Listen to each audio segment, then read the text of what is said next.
ہے؟ اس لیے اماموں کی عزت اس لیے کرو کہ پتہ نہیں امام صاحب.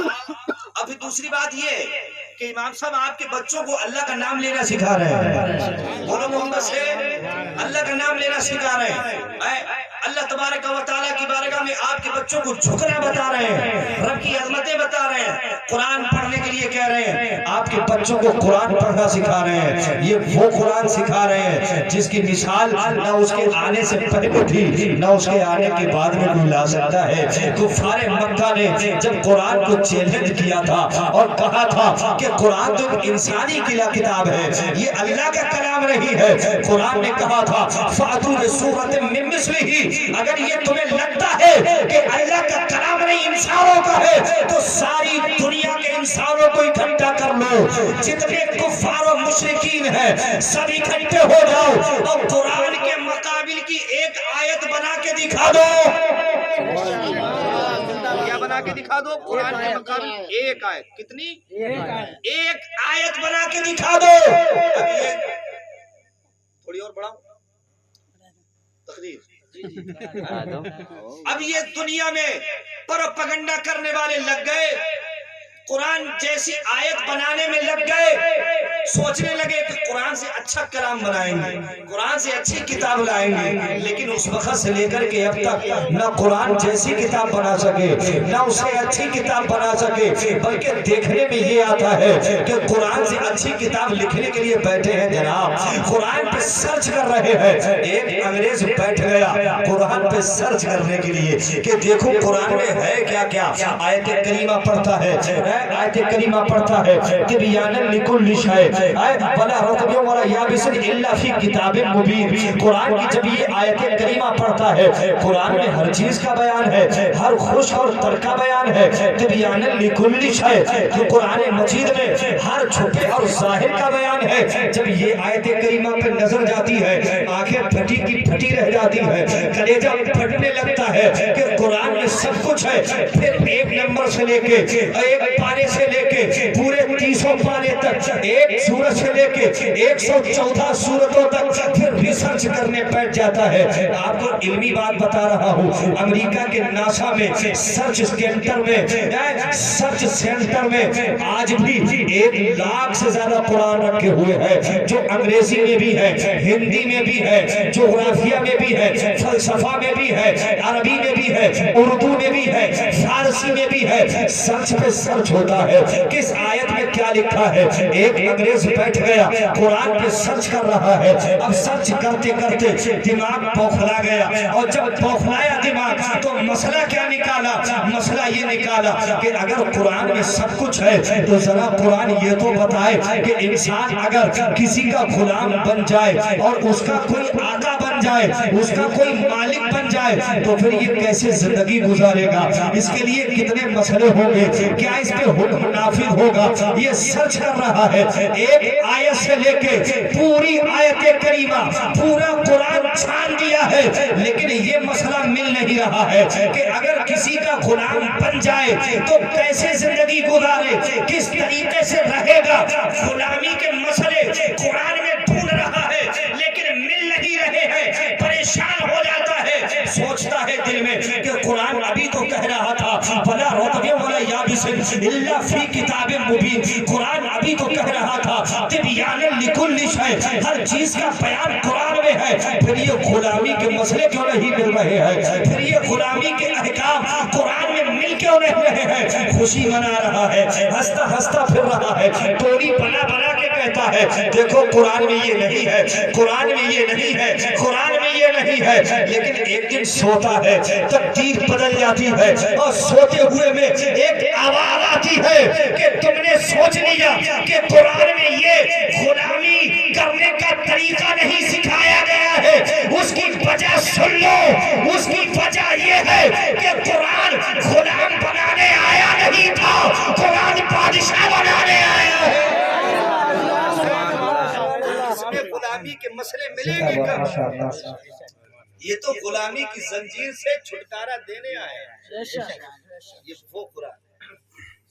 اور جب یہ مسئلے اس نے سیکھے, جب اس کو رات میں آواز آئی اللہ کی طرف سے تو صبح اٹھا اور کہا کہ قرآن میں غلامی کے مسئلے اسی لیے نہیں دیے گئے کہ قرآن غلامی کی زنجیر گلے سے نکال کے انسان کو حاکم بنانے آیا ہے۔ پھر اسی انگریز نے یہ بات لکھی کہ قرآن وہ مقدس کتاب ہے کہ انسان اگر بغیر سمجھے پڑھے اس کے مطلب نہیں۔ آج تو مجھے لگ رہا ہے گاؤں میں کوئی اس کے مطلب کو جانتا ہی نہیں کہ قرآن کی یہ آیت کریمہ کا کیا مطلب ہے، نہیں جانتا، خالی پڑھتا ہے، اور وہ بھی اتنا توڑ مروڑ کے پڑھتا ہے کہ پتہ نہیں اس نے قرآن کا کیا سے کیا بنا ڈالا، کیسے پڑھتا ہے، نہ کوئی اس کا لہجہ ہے، نہ زبر زیر میں کوئی امتیاز ہے، نہ مد کا کوئی امتیاز ہے، نہ مد منفصل متصل عارض سکون، کوئی امتیاز ہی نہیں، ایسے توڑ مروڑ کے پڑھتا ہے کہ دل دکھتا ہے کہ یہ مسلمان صحیح سے قرآن بھی نہیں پڑھتا اور پڑھ نہیں پاتے قرآن، لیکن جو پڑھا رہے ہیں قرآن، بچوں کو سکھا رہے ہیں قرآن، ہر 6 مہینے ان کے استعفے کر دیتے ہیں، ہر 6 مہینے میں بھگا دیتے ہیں۔ ایک تو خود نہیں جانتے اچھا قرآن پڑھنا، لیکن خیرکم من تعلم القرآن وعلمہ کی حدیث پر اگر کوئی عمل کر کے تمہارے بچوں کو قرآن پڑھا رہا ہے تو تمہیں کیا چاہیے کہ دنیا کی سب سے بہتر کتاب قرآن ہے، اس کی تعلیم اگر یہ دے رہے ہیں تو ان کی کچھ باتوں کو برداشت کریں۔ لیکن صاحب ایسا نہیں ہے، برا نہیں ماننا، میں آپ کا بھائی ہوں ایمانی رشتے سے، میری باتوں کو دل پہ مت لینا، سمجھنے کی کوشش کرنا کہ اب بجائے اس کے کہ ان کی باتوں کو برداشت کیا جائے، لڑکے آتا ہے گھر میں، بیویوں کو کچھ کر نہیں پایا، بیویوں کی غصہ کا جواب نہیں دے پایا، ان سے مار کھا کے آیا، ان سے اناپ شناپ سن کے آیا، گالیاں سن کے آیا، جب کہیں نہیں چلی تو آگئے امام صاحب کے پیچھے، وہاں نہیں چلی تو امام پہ تو چلے گی، ہے کہ نہیں ہے؟ محلے میں جس کی قدر نہیں ہوتی ہے، جن کے گھر والے جن کو گالیاں دیتے ہیں، معاذ اللہ وہ اماموں کو گالیاں دیتے ہیں، کیوں؟ اس لیے کہ یہ بیچارہ تنہا پڑا ہے، اس کا کوئی تھوڑا نہیں ہے، دادا اماں ہے تھوڑا نہیں ہے اس کی، اس لیے سنا لیتے ہیں لوگ، امام صاحب میں یہ کمی، یہ کمی، یہ کمی، امام صاحب نے یہ کر دیا، یہ کر دیا، یہ کر دیا۔ ارے امام صاحب کو بدلنے کے چکر میں ہو، ان کے اندر برائیاں دیکھ رہے ہو، اپنے گریبان میں جھانک کے کیوں نہیں دیکھ لیتے ہو؟